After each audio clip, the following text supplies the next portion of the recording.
Assalamualaikum warahmatullahi wabarakatuh. Gimana teman-teman? Selamat berjumpa kembali ya. Kali ini saya akan membahas kembali tentang tembakau kasturi yang saat ini sudah memasuki ini musim panen ya, meskipun belum semuanya. Ya adalah sekitar 1-2 mungkin ya ada yang sudah memanen, karena memang sudah 2 bulan lebih ya, sudah 3 bulan ini. Berarti untuk yang tanam pertama di awal-awal itu sudah bisa dipanen, karena memang untuk umur sendiri sekitar setelah punggel ya itu selama 1 bulan kurang lebihnya ya, tergantung dari jenis tembakonya. Namun rata-rata sekitar 1 bulan itu sudah bisa dipanen.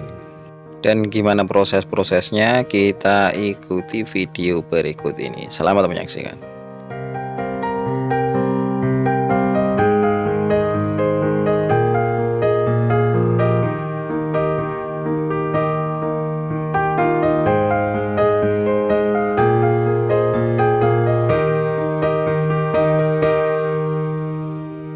Jika kita melihat hijaunya tembakau kasturi ini, sepertinya kita sayang ya untuk memotong tembakau kasturi ini, karena memang daunnya yang jika kita pandang itu mengenakkan mata ya teman-teman. Akan tetapi di momen inilah yang ditunggu para petani, yaitu memanen ya hasil tanaman yang sudah ditunggu-tunggu ya, sekitar kurang lebih 3 bulan, bahkan ada yang 4 bulan ya kalau jenis-jenis tembakau tertentu. Maka saat panen inilah yang memang ditunggu. Namun tata cara memanen tembakau kasturi ini berbeda-beda ya teman-teman, tergantung lokasi di mana berada ya. Misalkan di lokasi Madura mungkin berbeda dengan yang ada di wilayah Jember sini. Misalkan yang ada di seputaran Jawa Tengah sana mungkin juga berbeda dengan yang ada di sini. Dan mungkin untuk tembakaunya sendiri pun biasanya berbeda juga ya, karena memang tembakau kasturi ini bisa berubah bentuk bahkan karakternya ya, tergantung tempat. Adapun cara memanen tembakau kasturi ini di setiap daerah memang berbeda-beda teman-teman, tergantung selera dari para petani itu sendiri ya. Ada yang memanennya dengan cara diperetes ya, atau langsung menggunakan tangan ya, jadi tidak menggunakan alat bantuan apapun, langsung dipatahkan gitu aja daunnya dari pohonnya. Ada yang menggunakan alat ya seperti sabit misalnya untuk memotong daun tembakau ini, agar daunnya saat dipanen itu utuh ya, jadi tidak ada yang patah ya. Biasanya untuk pangkal daripada daun itu sendiri memang sebagian, jika memang cara memanen dengan cara dipatahkan ini atau dipretes ini tidak terbiasa atau belum pernah melakukan, biasanya daun akan patah-patah. Itu yang menjadi alasan kenapa sebagian menggunakan sabit ya untuk memotong daun tembakau ini. Selebihnya untuk yang dipretes atau dengan yang menggunakan sabit itu sebenarnya sama saja ya, tergantung selera para petani. Namun memang lebih efektif dengan menggunakan sabit ya, karena memang daun tidak ada yang tersisa ya, yang ada di batang alias pangkal daunnya itu tidak ada yang tertinggal di batang. Sementara yang Anda saksikan ini yaitu tembakau kasturi yang ditanam di area ladang ya, jadi bukan di persawahan. Ini sedikit berbeda dengan yang ada di sawah ya. Kalau di ladang itu memang tanahnya yang termasuk di lahan kering, maka kebutuhan air yang ada di ladang ini juga tidak sama dengan yang ada di sawah. Ini ada satu lagi yang unik ya dari tembakau kasturi itu, biasanya dalam sepetak sawah itu biasanya dari sekian ribu bibit yang ditanam, itu biasanya ada 1 atau 2 batang ya yang berkelainan seperti ini. Kalau orang Jawa menyebutnya itu mbako tulak ya. Ini biasanya muncul, tidak tahu ya, dari kecil itu tidak kelihatan ini jenis seperti ini, namun setelah daunnya makin bertumbuh maka ada yang muncul seperti ini.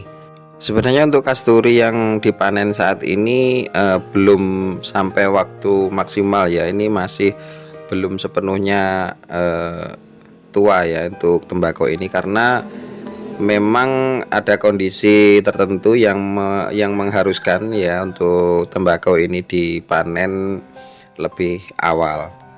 Setelah proses pemanenan ini, biasanya untuk batang yang memang masih dalam keadaan normal ya, alias untuk tembakau ini sehat ya, itu akan dibiarkan begitu saja hingga tumbuh kembali ya, tunas baru. Biasanya setelah dibabat itu yang namanya batang tembakau itu, jika dibiarkan maka akan tumbuh lagi yang namanya tunas-tunas baru. Oleh karena itu biasanya apabila kondisi cuaca yang memungkinkan untuk dipelihara kembali ya tunas yang baru itu, maka para petani akan memeliharanya kembali. Karena memang untuk tunas baru ini pertumbuhannya 2 kali lipat lebih cepat dibandingkan tembakau yang baru tanam. Namun demikian untuk daunnya sendiri memang tidak bisa disamakan dengan tembakau yang tanam awal. Namun demikian petani lebih memilih memelihara tunas baru ini dibandingkan mengganti dengan tanaman lain sih ya, seperti jagung dan yang lainnya. Dikarenakan memang nilai jualnya sendiri, meskipun ini tembakau kedua ya, alias tidak normal seperti yang pertama, namun untuk harga tembakau sendiri dibandingkan dengan tanaman yang lain lebih menghasilkan lebih banyak nilai rupiahnya ya dibanding dengan tanaman yang lain. Akan tetapi sekali lagi untuk cuaca memang harus mendukung. Jikalau cuaca tidak mendukung atau memang sudah waktunya turun hujan, maka biasanya juga tidak bisa untuk memelihara solang ini ya, dikarenakan memang ini bergantung kepada cuaca ya. Karena memang tembakau kasturi sendiri tidak diperbolehkan untuk terkena air hujan, dikarenakan untuk kelelet yang ada di daun tembakau ini biasanya jika terkena air hujan maka akan lepas ya, atau hilang yang namanya kelelet. Kelelet itu yaitu sejenis pekatan yang ada di daun tembakau yang konon katanya memang mempengaruhi yaitu bobot, kemudian rasa tembakau itu sendiri. Kelelet ini berwarna pekatan hitam ya yang lengket di tangan.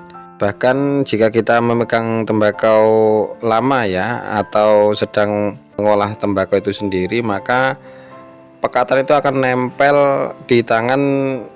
Jika tembakau itu memang tembakau yang mutunya bagus, maka kelelet yang dihasilkan pun akan semakin tebal ya. Jadi lengket di tangan itu bisa semakin tebal ya.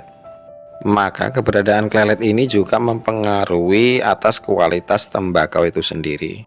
Oleh karena itu teman-teman ya, jenis kasturi ini memang sebisa mungkin harus terhindar dari yang namanya hujan.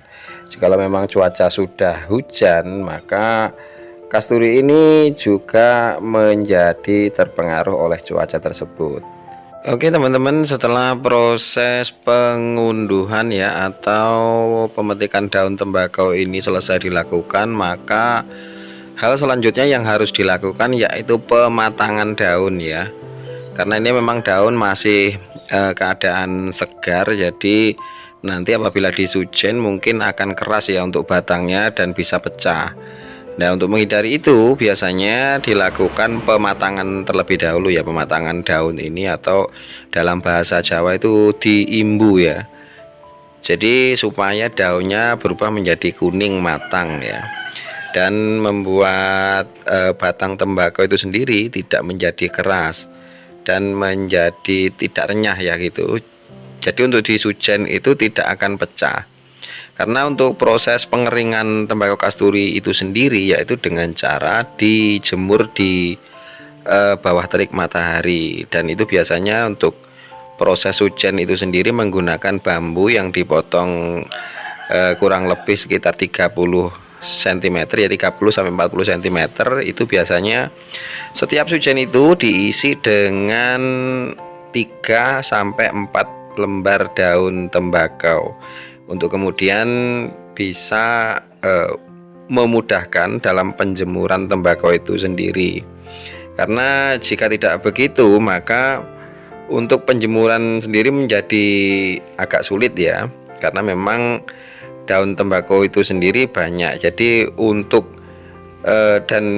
menghindari juga yang namanya biasanya terkena angin ya, dan untuk posisinya bisa tidak berubah ya.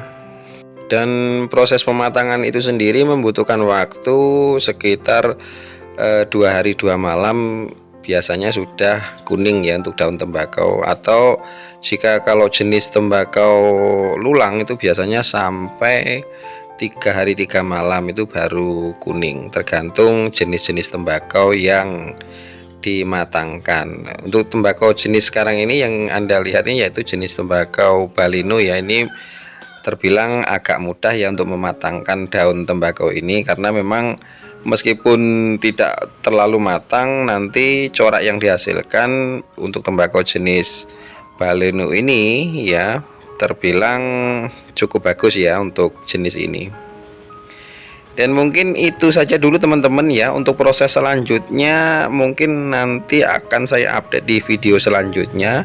Jadi teman-teman, untuk yang sudah berkunjung terima kasih, dan silakan ditunggu untuk video-video selanjutnya yaitu tentang tembakau ini. Jangan lupa tinggalkan like, komen, dan share ke teman-teman Anda mungkin yang ingin informasi lebih, silahkan dibagikan videonya.